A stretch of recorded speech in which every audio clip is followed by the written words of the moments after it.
People who change their mind about Trump after voting for him are valuable assets to liberation. Those are going to be the tools that we will use in order to change like minded people's minds. I get it. Falling for it is unfathomable to you. I get it. It's not something that would ever fall on your radar. But congratulations, you won the lottery. Once people have the veil removed from over their eyes, they will never stop talking about it. There are conditions that exist to make people think that what Trump has said is right. There are conditions that are purposely fostered to ensure people do not educate themselves well enough or don't know how to ask those questions. Or I could go on for fucking days. Education will be the thing that liberates us. Education, mutual aid, and violence. If you do not want to be a part of education, then go do mutual aid. If you do not want to be a part of mutual aid, then go figure out how to protect those who can with violence. If you don't want to do any of that and you just want to talk shit about people that made your life harder when you're not doing anything to fucking fix it, then shut the fuck up and do that in a group chat. I'm so fucking tired of y'all working actively against the revolution. It's not too late to get this shit together, but we're gonna have to work together. And I'm so tired of talking to these fucking whiny baby ass liberals who think that their shit, that their entire way of life is how everybody's lived. It's not. These people have to go around biases that they didn't even know they had. They have to unlearn things that they were put in their systems, in their schools, specifically so they could feel the way that they do. They have been tricked. They have been lied to. They have been starved of the information that we have. Racism makes you fucking stupid. You know what combats that? DEI, diversity, equity, inclusion. Sitting there and having conversation with these people who are usually unpleasant because they don't know until they know. I know that shit is frustrating. I know that shit is hard. But guess what? It's a real thing that's happening, and it's a tool that we need to utilize. We need to utilize these people. They're gonna be the people that go out of their way to fucking figure this out with us. You're not getting it. And if we had enough numbers that we didn't need them, show us that. Show us that we don't need them. Show us that it's okay to make fun of them because we'll figure it out on our own. But if we're not figuring it out on our own and we have people that want to fucking help us, why wouldn't we take that fucking help? Why wouldn't we? Get it the fuck together, bro. I'm tired of it. Well, they weren't nice to me and they voted against my best interest. They voted against their best interest too. And now they want to fix it. And there are people that are actively working to hurt us, actively working to be on the side of oppression. And if they're not any of them, then you need to foster an environment where they can come in and work off their crime of being fucking ignorant, work off their crime of being racist. I know that's fucking hard, but it is necessary. And if until we fucking realize that, we're not gonna fucking go anywhere, man. Because y'all want it to be a fucking club, and for all the inclusion that you talk about, you don't fucking include the people that need it the most, the people that have been fucking, like, denied it their entire lives. It's, and like, the fact that I even have to say these things online makes it seem like I'm fucking defending Trump supporters, but I'm telling you now, as somebody who was in the military because of the prison because of the poverty to military or prison pipeline, I'm telling you nothing radicalized these people more than education. Just sitting there and talking to them about what they fucking don't know and teaching them tools on how to do it. Because at the end of the day, they don't know how to do it because white people have never had to fight for something like this. And now they do. And it's us that is going to have to teach them how. And if we don't, and we further fucking isolate them, you are going to fucking radicalize them to maybe reconsider their regret. That's it. That's where we're at.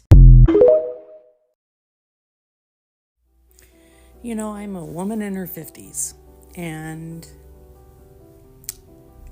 I honestly had no idea a lot of the stuff that's going on in the world was happening. I had no idea about a lot of stuff that was apparently right under my nose. No clue. And I know maybe the first thing that people want to do is laugh at me and say, you know, what the hell, why were you not paying attention? Why? Because I had been living in survival mode since I was 21 years old and had my first child as a single mom. That's why. And it's not been an easy life. So that stuff never was anything that was on my radar. I was too busy trying to survive.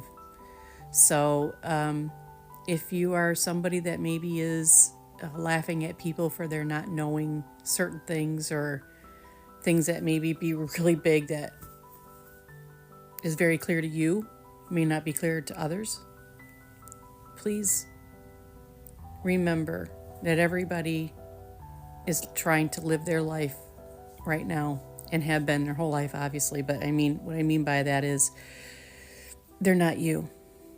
They don't have the same perspective of you as you. I didn't know a lot of this shit was happening. I just didn't. And at first I was embarrassed by it, but I said, no, I'm not going to be embarrassed by it. I have been trying to survive my whole life. And my kids are all grown now, and I'm finally at a place where I'm able to stop and just see things. And so a lot of us are just showing up and catching up. So please be patient and kind with us, because we're doing the best we can. We're shocked. We are in complete shock right now. So everybody's been kind that I've come across in previous videos I've made. But I've seen on other videos that people aren't so kind. And just remember, not everybody is privy to everything like you are. And I'm one of those. But anyways, thanks for everybody who has been kind. It's been amazing. It's been amazing. So just wanted to say something about that. Have a great day, everyone. Really hard truth that a lot of us need to swallow here in the next year is there are too many Trump voters to say we don't need them. We do. We do actually need at least some of these people. These people have an untold amount of access to resources, to networks of people, to skills. Like, there's no scenario where Trumpism dies without a lot of his voters moving away from him, formally, in public. And they're going to have somewhere to go. Now, yes, they could absolutely get re-entrenched inside of further right-wing ideologies. I totally agree with that. That is completely possible. But I also think that part of that does kind of fall on how it is that when they have their trough of despair, because there's a moment, it'll be different for each of them, where they suddenly have this question in their mind of, oh, is Trump the way forward? Is he the guy to handle this? When that happens, they are going to have the highest shot of actually excising themselves from Trumpism towards a sort of ether that makes them very scoopable for other people who are not far right. If those people do not say, I told you so, and also if those people mainly ask, like, now what? And create a conversation with them around, like, well, if I was a person in your position, I imagine that this is like the sort of response I'd be looking for, or the sort of help I'd be looking for, and then ask, like, are you seeing that? Trump has unlimited power, basically. Like, don't you think he could help you more? And base it in the fact that, like, you're pissed off for them, for the fact that they got duped. And you can base that anger, privately while you're having that conversation, in the fact that, like, it's screwing up your life too. But in terms of just, like, meeting these people where they're at and making them able to listen to counter programming, it's going to have to start with you recognizing that, like, they also got screwed in this deal really bad.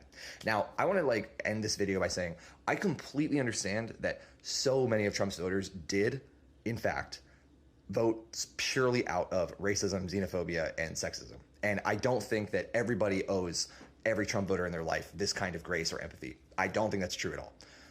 All I am trying to say, though, is that I have talked to a lot of Trump voters. And one thing that became very clear to me from, like, September all the way through when he got inaugurated, as I talked to more and more of them, was that for many of them, participating in the election was a begrudging exercise. They just only felt like they could participate in the election if it was Trump.